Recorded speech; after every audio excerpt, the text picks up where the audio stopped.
Welcome back to Gold Derby. I'm Christopher Rosen. I'm so pleased to be joined by Nathan Orloff and Shane Reid, editors of Jason Reitman's great new film, Saturday Night, about the first ever episode of Saturday Night Live. Nathan and Shane, I gotta say, like, this film immediately feels like you're just being shot out of a cannon as an audience. The pace is absolutely incredible from the jump. So I guess like knowing overall, obviously there's so many things that went into making this movie such a success, but I think like the pacing and all of this is so like tied to the editing of the film. So knowing how important I guess your role is, maybe even more so than normal, even though editing is obviously such an important part of making any film. But I guess like how did you kind of approach this, knowing how the feeling and that pace was so like intrinsic to the success of the project, I guess. I think it was just this fun challenge where I think the way that Jason and Gil wrote the script, the way that Eric shot the film, that it just lived and breathed that tone. And it was sort of like up to us to try to do our best to like live up to what they were doing on set. And it just like begged for that feeling. And we could always sort of dial in and feel like when we're off that train and things were not at quite the level and we needed to tweak it or trim, or where things were feeling great from how they put it together originally. Did Were you gonna say something? Sorry. No, no, go, go. Do We you won't like? I dwell on guess that. like in this terms of this is like how much of it is like making sure that pace is staying at that level? Is it like a lot of trial and error on your part, or is like how do you kind of like make like how do you know when it's working, or when you feel like how did you feel like you were getting what they're capturing and making sure it like translates in the edit? I guess. It always read with that kind of frenzy, like Nathan said, and then it was choreographed and shot with that kind of frenzy. But I think as editors, probably aware that in order to keep up that pace, there is an even more acceleration that has to happen within the interweaving of stories and movement of characters, and knowing that if it lulls, you lose the propulsion of the whole film. So um, really it was about, there was trial and error, there was interweaving certain sections together to try and see if that made things feel like it was moving in a kind of rhythm that we wanted it to move, but also not detracting from one person's story. We would do certain scenes where we would interweave, two sort of small narratives that were happening, but you Sometimes would, three. but sometimes they would cut. Yeah, sometimes you'd lose the power of one, so you'd put that back, but you had gained the knowledge of this thing, and so it was a lot of just the film came together very quickly because the script was written on in this like really sort of build by numbers kind of way, and so we put that together fast, and then we were able to experiment a lot more with placement. You mentioned that too, like about. I just wanted to ask you. I had like a couple of things you said there. I will definitely circle back to one of the things you said there that made me think was like in terms of the performances. I guess you have. I think there's like 25 or 26 people have solo title cards, right? It's like this is a huge ensemble where everybody has great moments and you have all these great actors. But I guess for you as editors, I always think like you're obviously like working with the performances. So how do you make sure like in the scenes when you have like three, four, five people everybody's got to like how are you getting the best performance out of every one of these people? I mean, maybe they're also giving you the best performances in every take, but you know what I mean? Like how did you make sure like you were getting those right performances and making it all blend together where you have this great cast, though maybe in certain scenes one person's not as good as the other, you know what I mean? Like that kind of thing. And I just found I was like, man, these guys, how did they balance this? Because everyone is on fire in the movie too.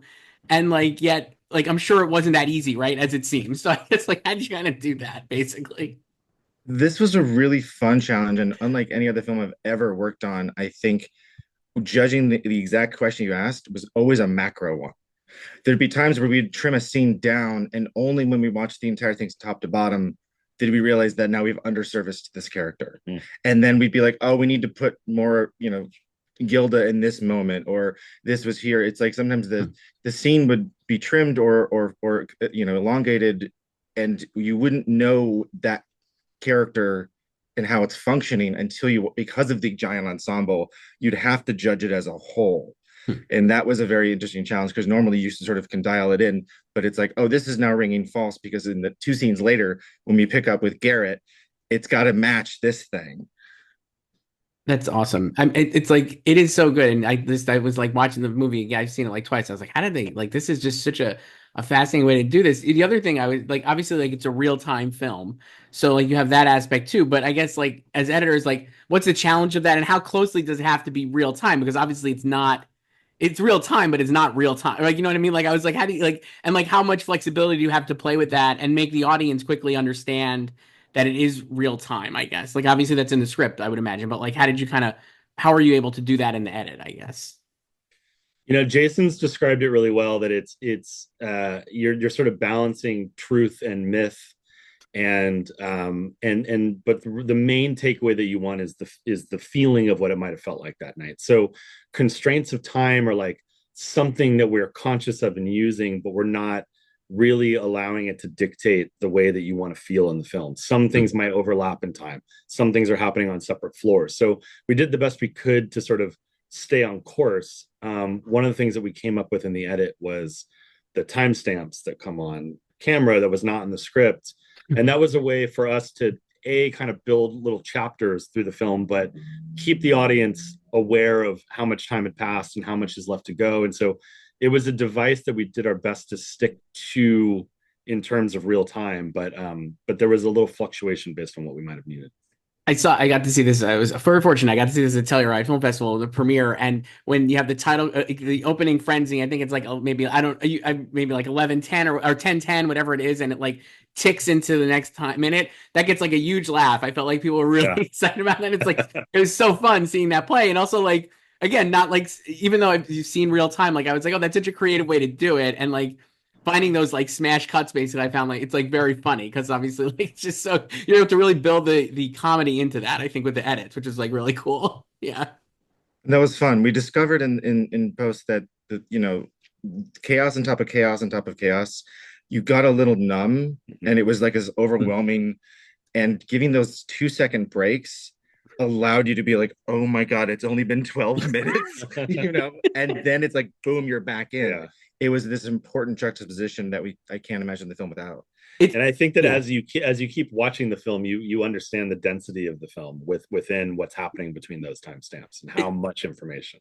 It's so cool because like I think again I like from watching a lot of, and this movie is like I said, the pacing is so great, but a lot of times I think when you're watching a movie you don't really want to be reminded of how long you're watching it, especially if you're not necessarily, like, you know what I mean? If you're like, oh, I watched movies where I was like, man, this has got to be like almost over. And you look at your watch and you're like, oh my God, there's like, but this, it's like, oh my God, how has it only been 10 minutes? Because like so much has happened and I can't wait to see what's next. And it's already only going to be 90 minutes based on like the premise itself.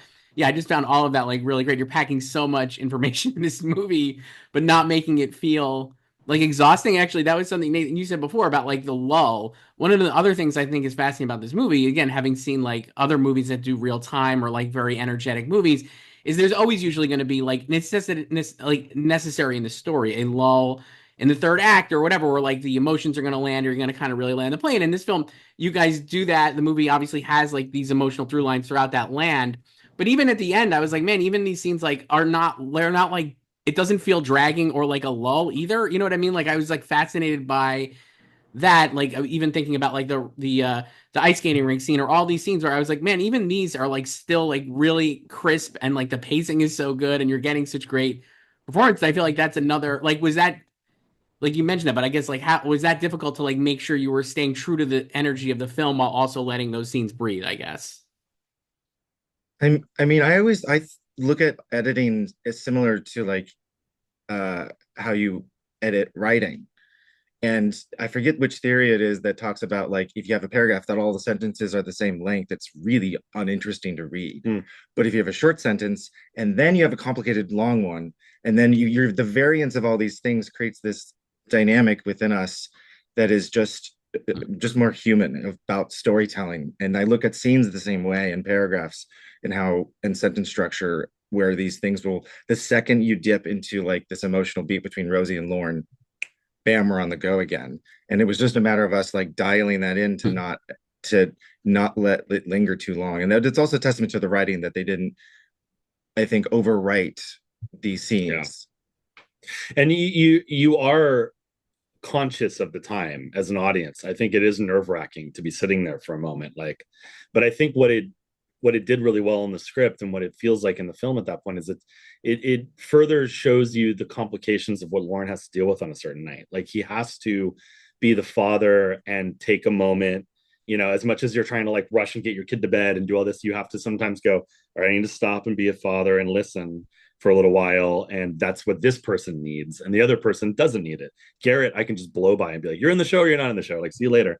But John requires that kind of care. And I think that that's really well done in the script, but it also shows you like how New York is this, where you walk outside of that stage and there's a whole world still happening. Mm-hmm.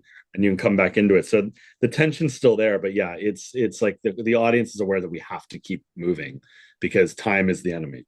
Yeah, it's great. It's such a great. I think the whole thing is so good. You guys obviously have worked together before, I guess. And how do you like just in general, like how do you guys work together? And like what do you like? Like what do you like about this collaboration that you guys bring? What do you each bring, I guess, to this relationship? You want to start? Yeah, you start. You start. I'm first and foremost a fan of Nathan's work, and so to be able to work alongside an editor who, so often creatively as you're doing anything, you see things that don't meet your expectations. What you would do differently. Every time I see anything that Nathan puts together, I'm inspired by it. I learn from it, um, and it's right in step with the way that I would have approached it, and there are differences in the way that we do approach material, but also like we're storytellers, we're on the same page, we care about the things that we're making. And so I think to work alongside someone who is generous and giving and talented and excited about the work that he's doing, I think it just feeds the machine, and it keeps the energy in post exciting and thrilling, and it never lulls. Well, thank you. I'd echo that and feel like we're sometimes, very much on the same page of what the goal is, but also two sides of the same coin of sometimes uh, how what we're giving the film, and sometimes there's moments of structure and organizing chaos that I'm working on, or parts of the movie where Shane is doing something abstract to get inside, Lauren's head that is chaotic. And so that's the balance of making sure that the narrative is working and it's not too much chaos, like we were talking about, and like adding the clocks, giving us a structure. But there's times where we needed to inject it emotionally, because Lauren as a character is not, showing himself to everybody else, but we need to still get inside his head as an audience. And that's something that I think I love working with Shane on, and is that there's things that he'd show me that I just wouldn't have thought of.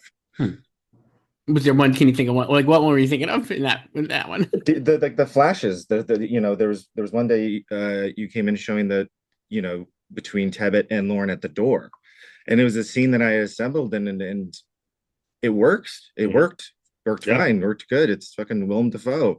Um, but I think Shane saw this opportunity to do something more with it that I didn't even know it needed. And so he did these things where as Tebbit's mentioning that he knows what's going on, he's flashing to these alternate angles that actually we didn't even see. It's not a flashback to what the movie had seen. It's actually different angles, just sort of in the abstract, which was fun because we did these wonders for the light boom falling and they're running out, and there's actually fun stuff that they shot that was like a alternate angle, but we just didn't show it. So it's this cool thing of using footage of the couch on fire that we didn't use earlier. And so there's these fun flashes, and I was like, oh, whoa. It took me a second to like adjust because, from an assembly, you're like, oh, you've built this brick house and it's a house and it's working and you can live in it and it's great. And it's like, no, all right, we can make it a little better. And that was really a fun, way to be challenged. Well, that's the jazz of the film and the score and what you can accomplish with it. And it's, using your material to elicit different emotional reactions, by using alternate angles, you're saying, maybe this is the way that Lawrence sees his own world through his lens, or maybe this is the way Tebbit is viewing this world. But whatever it is, it's a little bit different than how we've viewed the world. And it allows you into another psyche, and it keeps the audience engaged in something that could very traditionally come together. But the film overall has this, immense sense of Unpredictability. and so as far as who we are as collaborators, to be able to have that safe space to bring that kind of unpredictability into the edit and run with it. And there are times where you have to, put rules down and say that you can't go too far with certain things, and these things will break the fabric of the movie, and these things are too exploitative. But there's a balance, and I think you just need to find a safe space to allow yourself to be challenged. Yeah, I love that scene is great too. I think that's like the way it's just watching this movie, I guess, and even talking to you guys, I was like, it just feels like a movie made by people who absolutely like love movies and would love to watch this movie, right? That if you weren't making this movie, it feels like you would be like, man, this movie's cool. Like I really want to watch this, and I just think it Yeah. comes through in the film, like having you guys have worked on it. Basically, is that a fair, I guess, a fair representation of this? Or I mean, we watched the movie 150 times. Why would we not want to make something that we want to watch? Yeah. We're always excited about it because it has that same thing. We love making movies and watching movies, and so we want to infuse any part of our history and knowledge into it, along with everything that Jason and and the unbelievable crew brought as well. Everyone brought their A game and showed up and made this really eclectic piece that we're all really proud of. yeah, it's just fantastic stuff. Do you have? I guess I wanted to ask, like, obviously you have all these great actors playing these incredibly like iconic figures from Saturday Night Live. I guess of the cast of this film, I just want to like who would make the best Saturday Night Live host? Would you in your estimation, having watched this film like you said 150 times and even seen like I'm sure dailies and all these different things of their performances and like which actor would make the best host? I guess The current actor hosting now. yes, of the cast, who would make the I'm best? gonna Host? say I think Lamorne. Yeah. Lamorne's the man. I totally agree. Yeah, he's super versatile and funny and so charismatic, and he's like very vibrant. I think he'd really pop on that show. Also Kim as Jane Curtin. Oh, yeah. I adore Yeah. Kim. She's what's interesting, I think in the movie she's also a little bit under the radar, but also that's how she was on season 1 of SNL, so it's like it matches. But she, to me, there's this like so much like she's capable of. Yeah, there's a lot of confidence there in a really great way. She's great. I'm glad you mentioned both of them because there's that great scene where they're obviously sitting in this in the risers Yeah. basically or whatever. And I was like, even that, like you were saying, where it's like, oh, like giving the time for that scene and like amid all the chaos and like it's so valuable to her character and obviously Lamorne too, like Garrett Morris, the character. I was like, this is just I just found that like so good. Like again, I don't mean to gas you up, but I just was like all these little things that you're able to like let this stuff breathe while keeping fidelity to the core pace and like energy of the film. I think is like really awesome. I just was like, this is so good. So I'm glad you brought them Thank all you. up. That's Those well scenes are said. Thank you. good. Thank you very Yeah. much. No, this is so much fun. Saturday night, you can see it in theaters now. Nathan Orloff and Shane Reid, the editors of this great film. Thank you so much for doing this. Thank you very much. Thanks for having Pleasure. us.